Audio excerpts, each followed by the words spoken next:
दोस्तों, अगर आप भी कर रहे हैं सिविल सर्विस की तैयारी तो प्रभात एग्जाम आपके लिए लेकर आए हैं इन न्यूज़ टॉपिक्स जो आपको आपकी परीक्षा में सफल होने में सहायक सिद्ध होगी।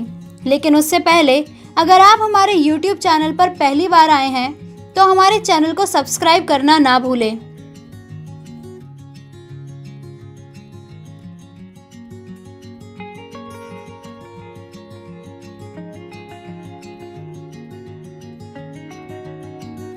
शहरों में वायु गुणवत्ता और स्वास्थ्य।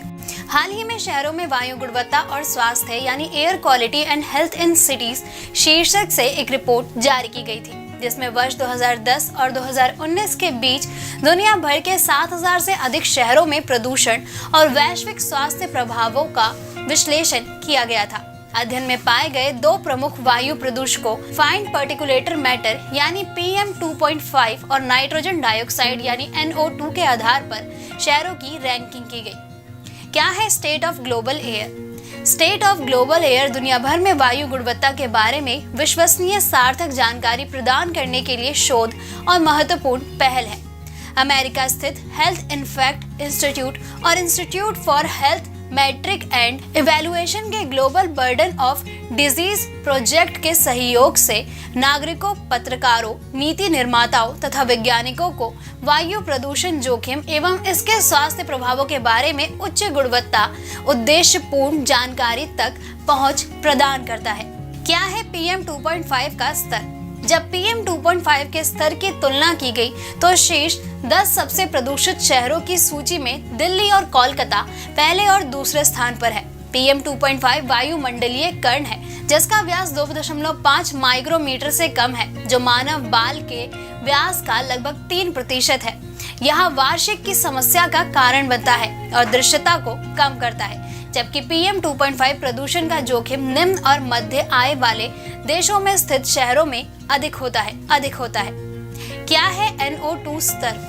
जब NO2 के स्तर की तुलना की गई तो कोई भी भारतीय शहर शीर्ष 10 या शीर्ष 20 प्रदूषण शहरों की सूची में नहीं आया। रिपोर्ट के अनुसार दिल्ली, कोलकाता और मुंबई में NO2 का औसत स्तर 20 से 30 माइक्रोग्राम प्रति घन मीटर के बीच है।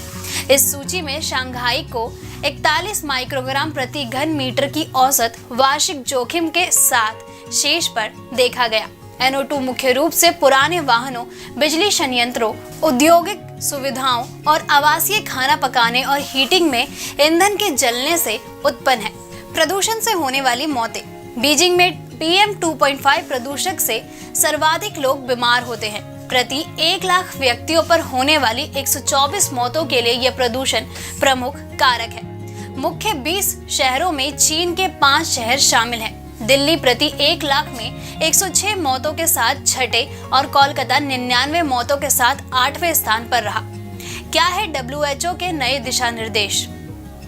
वर्ष 2021 के WHO के दिशा निर्देश प्रमुख वायु प्रदूषकों के स्तर को कम करके आबादी के स्वास्थ्य की रक्षा के लिए नए वायु गुणवत्ता स्तरों की सिफारिश करते हैं, जिनमें से कुछ जलवायु परिवर्तन में भी योगदान करते हैं। WHO के नए दिशा निर्देश 6 प्रदूषकों के लिए वायु गुणवत्ता के स्तर की सलाह देते हैं, जहां साक्ष्य जोखिम से स्वास्थ्य प्रभावों पर सबसे अधिक उन्नत होते हैं। 6 सामान्य प्रदूषकों में पार्टिकुलेट मैटर यानी PM 2.5 और 10, ओजोन यानी O3, नाइट्रोजन डाइऑक्साइड यानी NO2, सल्फर डाइऑक्साइड यानी SO2 और कार्बन मोनोऑक्साइड यानी CO शामिल है।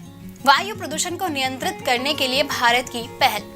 वायु गुणवत्ता और मौसम पूर्वानुमान तथा अनुसंधान प्रणाली, बेहतर वायु गुणवत्ता, ग्रेडेड रिस्पॉन्स एक्शन प्लान यानी GRAP, BS4 वाहन, इलेक्ट्रिक वाहनों पर जोर, वाहनों के प्रदूषण को कम करने के लिए एक आपातकालीन उपाय के रूप में ऑड इवन नीति, वायु गुणवत्ता प्रबंधन हेतु नवीन आयोग, टर्बो हेम्पी स्पीड यानी THS मिशन।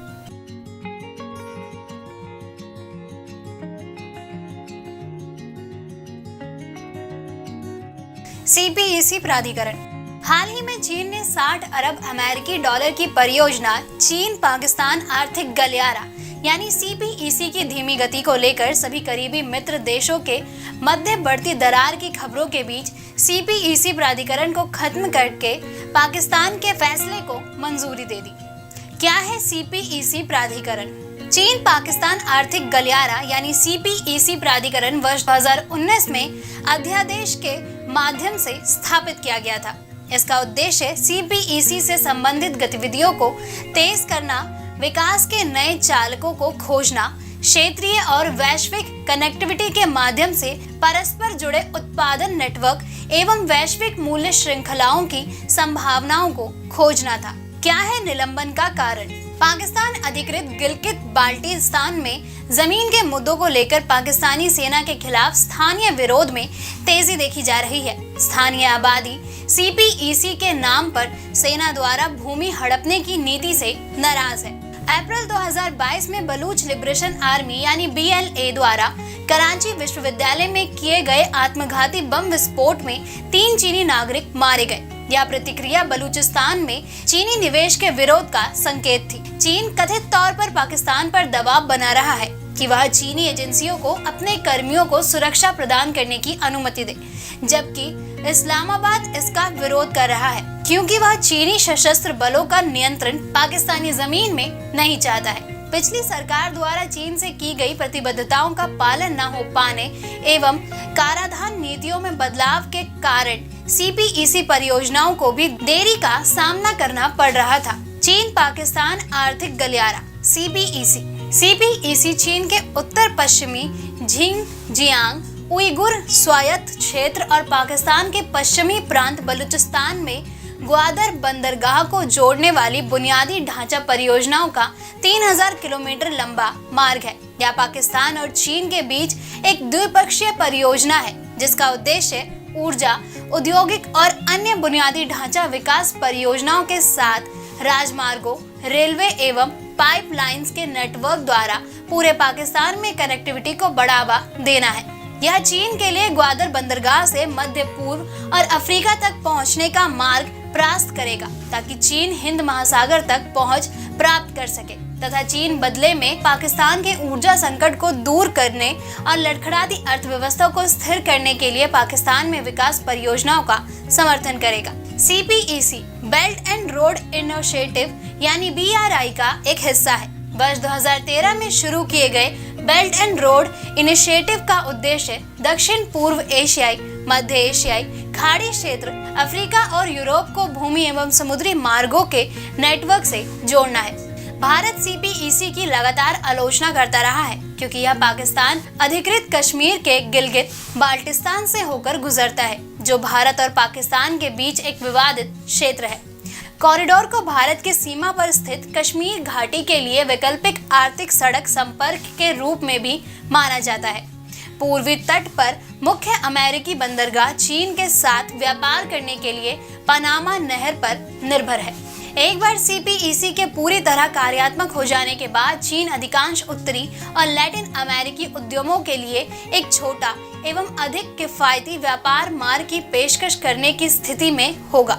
यह चीन को उन शर्तों को निर्धारित करने की शक्ति देगा जिनके द्वारा अटलांटिक और प्रशांत महासागरों के बीच माल की अंतर्राष्ट्रीय आवाजाही होगी। चीन स्टिंग ऑफ पल्स की नीति द्वारा हिंद महासागर में अपनी उपस्थिति बढ़ा रहा है। स्टिंग ऑफ पल्स अमेरिका द्वारा गढ़ा गया एक शब्द है जो अक्सर भारतीय रक्षा विश्लेषकों द्वारा हवाई क्षेत्रों और बंदरगाहों के नेटवर्क के माध्यम से भारत को घेरने की चीनी रणनीति का उल्लेख करने के लिए उपयोग किया जाता है। चटगांव बंदरगाह बांग्लादेश, हनबनटोटा बंदरगाह Sri Lanka, port Sudan, Maldives, Somalia और सोशाल में मौजूद उपस्थिति के साथ ग्वादर बंदरगाह पर नियंत्रित कर समावादी राष्ट्र द्वारा हिंद महासागर का पूर्ण प्रभुत्व स्थापित करना है। वन बेल्ट वन रोड वर्ष 2013 में शुरू की गई एक $multi-million की पहल है। इसका उद्देश्य दक्षिण पूर्वी एशिया, मध्य एशिया, खाड़ी क्षेत्र, अफ्रीका और यूरोप को भूमि एवं समुद्री मार्ग के नेटवर्क से जोड़ना है। इसका उद्देश्य विश्व में बड़ी बुनियादी ढांचा परियोजना को शुरू करना है जो बदले में चीन के वैश्विक प्रभाव को बढ़ाएगी। इनमें निम्नलिखित 6 आर्थिक गलियारे शामिल हैं। Number 1, new Eurasian land bridge जो पश्चिमी चीन को पश्चिमी रूस से जोड़ता है। नंबर 2, चीन मंगोलिया रूस गलियारा जो मंगोलिया के मध्य से उत्तरी चीन को पूर्वी रूस से जोड़ता है। चीन मध्य एशिया पश्चिमी एशिया गलियारा, जो मध्य और पश्चिमी एशिया के माध्यम से पश्चिमी चीन को टर्की से जोड़ता है। चीन इंडो चीन प्रायद्वीप गलियारा, जो भारत चीन के माध्यम से दक्षिणी चीन को सिंगापुर से जोड़ता है। चीन पाकिस्तान गलियारा, जो दक्षिण पश्चिमी चीन को पाकिस्तान के माध्यम से अरब सागर के मार्गों से जोड़ता है। नंबर 6, बांग्लादेश चीन भारत म्यांमार गलियारा, जो बांग्लादेश और म्यांमार के रास्ते दक्षिण चीन को भारत से जोड़ता है।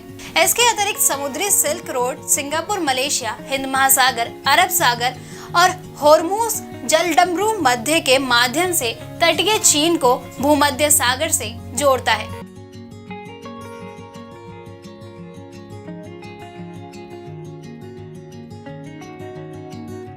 गरबा नृत्य। भारत ने गरबा नृत्य को संयुक्त राष्ट्र शैक्षणिक, वैज्ञानिक तथा सांस्कृतिक संगठन यानी यूनेस्को की सांस्कृतिक सूची में शामिल किए जाने के लिए नामित किया है। यूनेस्को के निदेशक एरिक फ्लट ने कहा कि यूनेस्को की अदृश्य सांस्कृतिक विरासत में पिछले वर्ष दुर्गा पूजा को शामिल किए जाने के बाद अब भारत ने गरबा को वर्ष 2022 के लिए नामित किया है। उन्होंने यह भी कहा कि यूनेस्को की अगली बैठक नवंबर 2022 में होगी और आशा है कि भारतीय समारोह से संबंधित एक और सुंदर नृत्य गरबा को यूनेस्को के अदृश्य सांस्कृतिक विरासत सूची में शामिल कर लिया जाएगा। भारत को जुलाई 2022 में अदृश्य सांस्कृतिक विरासत सुरक्षा से संबंधित वर्ष 2003 की अंतर सरकारी समिति के लिए 155 देशों की समिति में 110 मतों से चुना गया था। गरबा नृत्य के बारे में। गरबा गुजरात का प्रसिद्ध लोक नृत्य है। यह शब्द संस्कृत के गर्भ द्वीप शब्द से बना है। गरबा नृत्य के लिए कम से कम 2 सदस्यों का होना अनिवार्य होता है। इस नृत्य में डांडिया का प्रयोग किया जाता है। इस नृत्य को करते समय डांडिया को आपस में टकराकर नृत्य किया जाता है।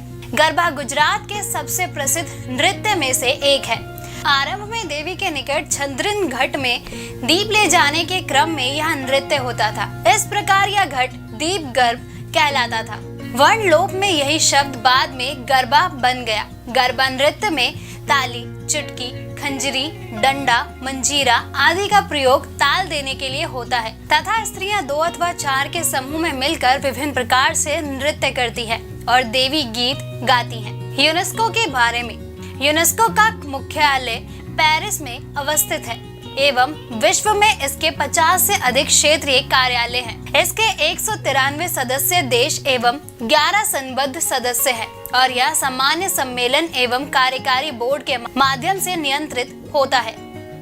यूनेस्को के कुछ महत्वपूर्ण कार्यक्रम। यूनेस्को विश्व विरासत सम्मेलन और सूची, मानव व जीव मंडल कार्यक्रम, international geo science and world geopark programme, अंतर्राष्ट्रीय हाइड्रोलॉजिकल कार्यक्रम, वैश्विक जल आकलन कार्यक्रम, इंटरनेशनल बेसिक साइंस प्रोग्राम।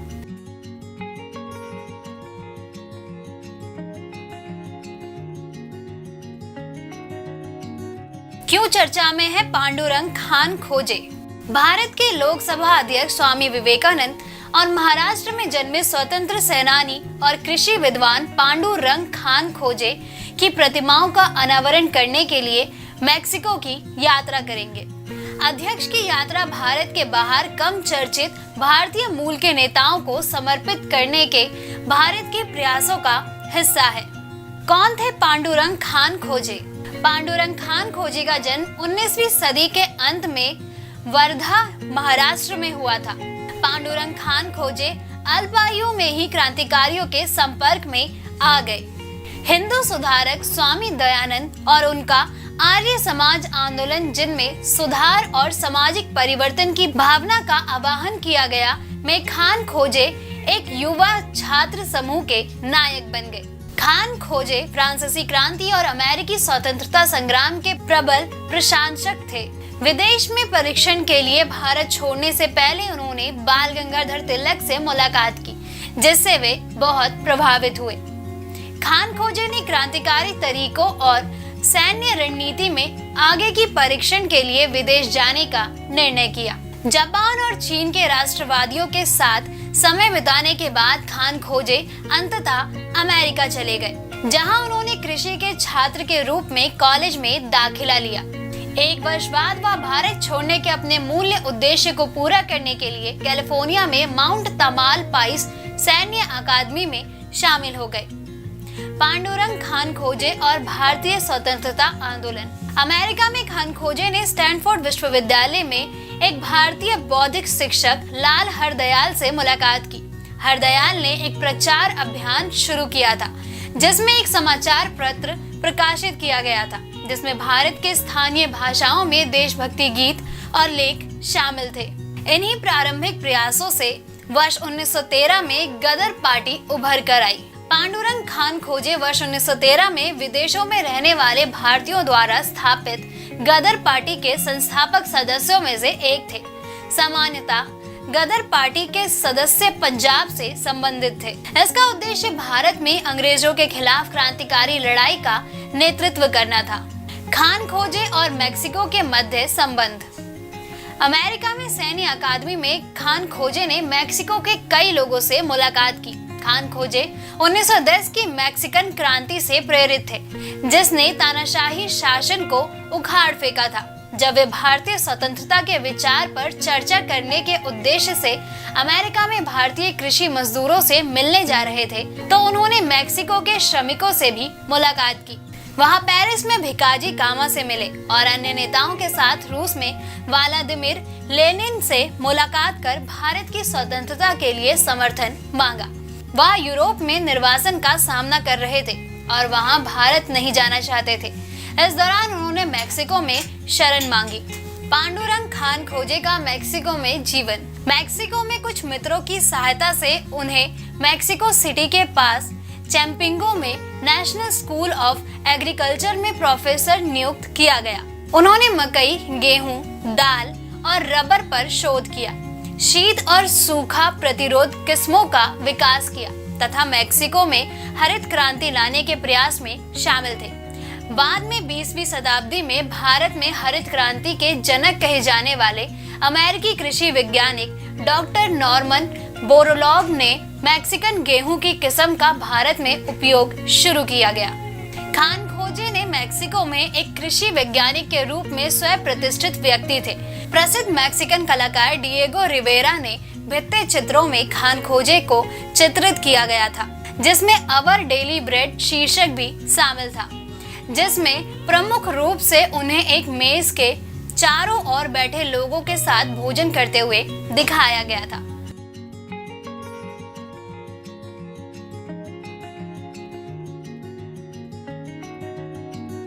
नोवा उत्सर्जन में धूल का निर्माण। SN Bose centre for basic science के वैज्ञानिकों ने नोवा V1280 स्कॉर्पी नामक इम्प्लोडिंग नोवा का अवलोकन किया और पाया कि 1 महीने के बाद इसके चारों ओर एक मोटी धूल बन गई और लगभग 250 दिनों तक विद्यमान रही। नोवा क्या है? नोवा एक खगोलीय घटना है जिसमें तारकीय यानी तारों से संबंधित सतह पर अस्थायी रूप से एक भीषण विस्फोट होता है, जिससे उनकी चमक लाखों गुना बढ़ जाती है और हफ्तों या महीनों में धीरे धीरे कालापन बढ़ता जाता है। यह एक बाइनरी प्रणाली में होता है, जिसमें एक श्वेत वामन और एक मुख्य अनुक्रम तारा होता है। एक बाइनरी तारा प्रणाली तब होती है जब 2 तारे एक ही द्रव्यमान के केंद्रों के चारों ओर परिक्रमा करता है। चमकीले तारों को आधिकारिक तौर पर प्राथमिक तारे के रूप में वर्गीकृत किया जाता है, जबकि दोनों के बीच का धुंधला तारा गौण होता है। श्वेत वामन ऐसे तारे हैं जिसमें एक बार परमाणु ईंधन के रूप में उपयोग किए गए सभी हाइड्रोजन का संलयन हो चुका होता है। ऐसे तारों का घनत्व बहुत अधिक होता है। एक सामान्य श्वेत वामन हमारे सूर्य के आकार का आधा होता है और इसकी सतह का गुरुत्वाकर्षण पृथ्वी से 1 लाख गुना अधिक होता है। कैसी होती है ब्रह्मांडीय धूल? ब्रह्मांडीय धूल में तारों के बीच की जगह के तैरते ठोस पदार्थ के छोटे कण होते हैं। नोवा उत्सर्जन के प्रतिकूल वातावरण में ब्रह्मांडीय धूल या अतिरिक्त स्थलीय धूल का निर्माण कई वर्षों से एक जटिल प्रश्न रहा है। ऐसे सैकड़ों किलोग्राम धूल प्रतिदिन पृथ्वी पर गिरती है। क्या निकलता है निष्कर्ष? धूल बनने के पूर्व और उसके बाद के चरणों के दौरान वह हाइड्रोजन घनत्व, तापमान, चमक और मौलिक तत्वों की प्रचुरता जैसे धूल के मापदंडों का अनुमान लगाने के लिए वैज्ञानिकों ने सरल मॉडल का निर्माण किया।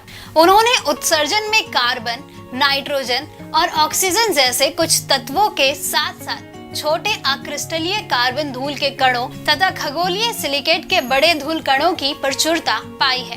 तारों के बीच धूल जिसे बनने में आमतौर पर कुछ हजार साल लगते हैं, ऐसे विस्फोट के बाद 30 से 100 दिनों के भीतर केवल कुछ ही नए तारों में देखा गया है। इसलिए ऐसी घटनाओं से नोवा में धूल बनने की प्रक्रिया का अध्ययन करने का अवसर मिल जाता है। प्रीडस्ट चरण में कार्बन, नाइट्रोजन और ऑक्सीजन जैसे कुछ तत्वों के समस्थानिकों की प्रचुरता पाई गई।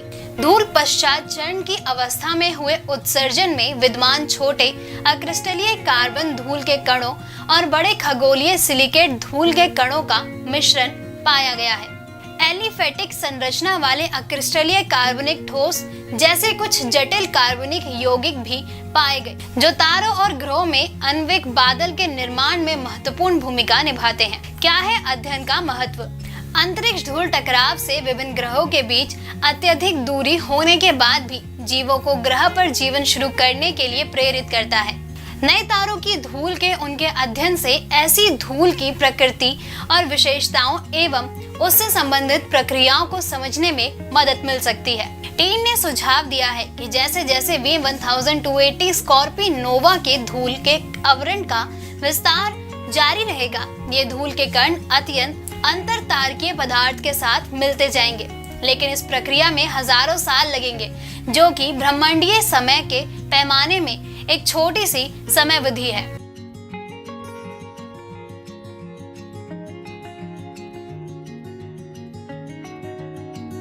निश्चय पोषण योजना, टीबी और भारत।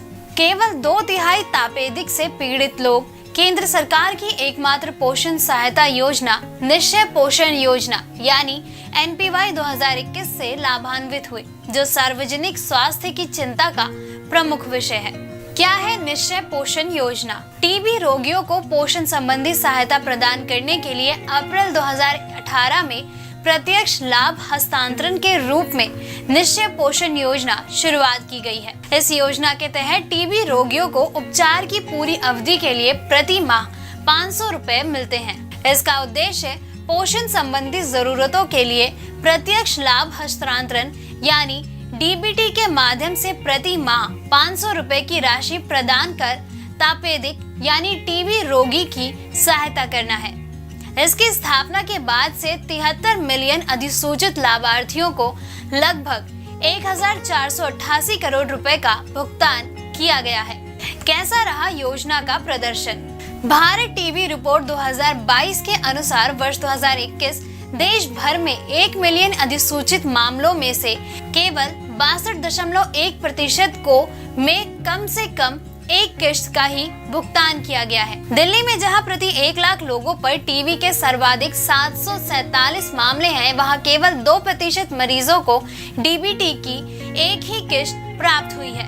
अन्य खराब प्रदर्शन करने वाले राज्य पंजाब, झारखंड, महाराष्ट्र, बिहार, राजस्थान और उत्तर प्रदेश है। पूर्वोत्तर में मणिपुर और मेघालय का प्रदर्शन सबसे खराब रहा।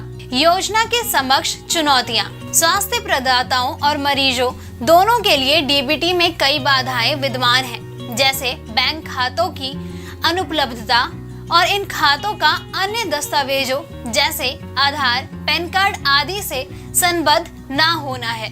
संचार की कमी, सामाजिक कलंक, निरक्षरता और बहुचरणीय अनुमोदन प्रक्रिया प्रमुख बाधाओं के रूप में विद्यमान है। राज्यों की अपनी पोषण संबंधी सहायता योजना है, लेकिन कुछ योजनाएं केवल टीबी की दवाइयों के प्रति प्रतिरोध दिखाने वाले रोगियों के लिए ही है। क्या है ट्यूबरकुलोसिस? टीबी माइक्रोबैक्टीरियम ट्यूबरकुलोसिस नामक जीवाणु के कारण होता है, जो लगभग 200 सदस्यों वाले माइक्रोबैक्टीरियासी परिवार से संबंधित है। कुछ माइक्रोबैक्टीरिया से मनुष्यों में टीबी और कुष्ठ जैसी बीमारियां होती हैं और कुछ जानवरों को संक्रमित करते हैं।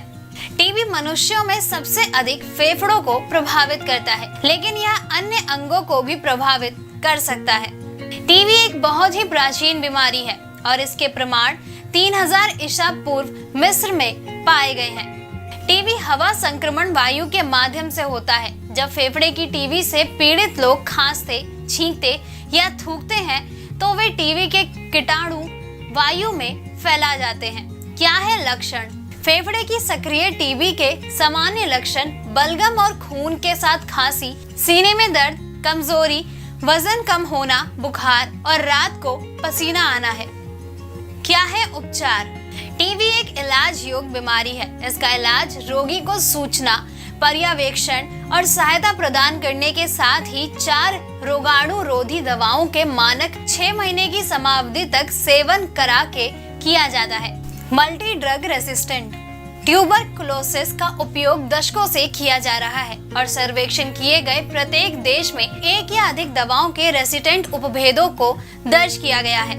Multi drug resistant tuberculosis TB का एक प्रकार है जो ऐसे बैक्टीरिया के कारण होता है जो 2 सबसे शक्तिशाली पहली पंक्ति की एंटी टीबी दवाइयों आइसोनियाजिड और रेफेम्पिसिन को निष्क्रिय कर देता है। इसका इलाज दूसरी पंक्ति की दवाइयों का उपयोग करके किया जाता है। व्यापक रूप से दवा प्रतिरोधी टीबी एमडीआर टीबी का एक अधिक गंभीर रूप है जो उस बैक्टीरिया के कारण होता है जो सबसे प्रभावी दूसरी पंक्ति एंटी टीबी दवाइयों को भी निष्क्रिय कर देता है। तब रोगियों के उपचार का कोई विकल्प नहीं बचता। भारत में टीबी की स्थिति। भारत टीबी रिपोर्ट 2022 के अनुसार वर्ष 2021 की अवधि में टीबी रोगियों की कुल संख्या 19 लाख से अधिक थी, जो वर्ष 2020 में यह संख्या लगभग 16 लाख थी, अर्थात इन मामलों में 19% की वृद्धि देखी गई है। भारत में वर्ष 2019 से 2020 के बीच सभी प्रकार की टीबी के मामलों के कारण मृत्यु दर में 11% की वृद्धि हुई है। वर्ष 2020 के लिए अनुमानित टीबी से संबंधित मौतों की कुल संख्या 93 लाख थी, जो वर्ष 2019 के अनुमान से 13% अधिक है। कुपोषण, एड्स, मधुमेह, शराब और तंबाकू का धूम्रपान ऐसे कारक हैं जो टीबी से पीड़ित व्यक्ति को प्रभावित करती है। क्या है भविष्य? भारत ने वर्ष 2025 तक टीबी को समाप्त करने का लक्ष्य रखा है। विशेषज्ञों का मानना है कि इस लक्ष्य तक पहुंचने के लिए देश को चिकित्सा पहलुओं के अलावा अन्य पहलुओं पर भी विचार करना होगा। सरकार को इस बात का जायजा लेने की जरूरत है कि बाधाएं कहां पर हैं। एक विफल प्रणाली में अधिक धन लगाने का कोई अर्थ नहीं है। दोस्तों, अगर आपको हमारा ये वीडियो पसंद आया हो तो हमें लाइक और शेयर करना ना भूलें। जल्द आपसे फिर मुलाकात होगी एक नए टॉपिक पे, एक नई वीडियो के साथ। तब तक के लिए नमस्कार।